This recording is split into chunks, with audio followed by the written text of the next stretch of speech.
Sir, શું ઘટના બની, કઈ રીતના તપાસ, શું મળી આવ્યું? ચોક બજાર પોલીસ સ્ટેશનની અંદર કંટ્રોલનો કોલ મળેલો પીસીઆરને કે એક બાળકીએ સુસાઇડ કરેલ છે. જેવી જાણકારી મળી કે તાત્કાલિક ઘટના સ્થળે ગયા.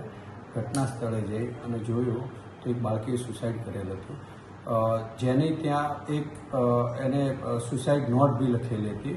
જે સુસાઇડ નોટની અંદર એવું લખ્યું હતું કે મમ્મી માફ કરજો, મારો મોબાઈલ ભૂલથી પાણીની ડોલમાં પડી ગયો છે, મને માફ કરજો. એ રીતેની એક સુસાઇડ નોટ મળી આવેલ હતી.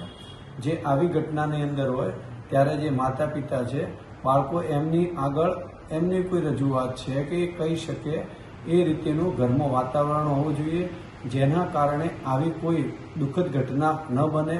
માતા પિતા વચ્ચેનું અને બાળકો વચ્ચેનું અંતર એવું ન હોવું જોઈએ કે જેના કારણે એ ગમે તે ઘટના બની ગઈ હોય ને કહી ન શકે અને આવું પગલું ભરે. એના માટે ઘરની અંદર બી એવો સુમેળ ભર્યું વાતાવરણ હોવું જોઈએ અને બાળકોને પણ એ રીતેનું ઘડતર કરવું જોઈએ કે જેના કારણે પોતાનો એટલો આત્મવિશ્વાસ વધે અને આવું કોઈ પગલું ન ભરે. એના માટે માનસિક રીતે બી એટલા બધા મજબૂત થાય.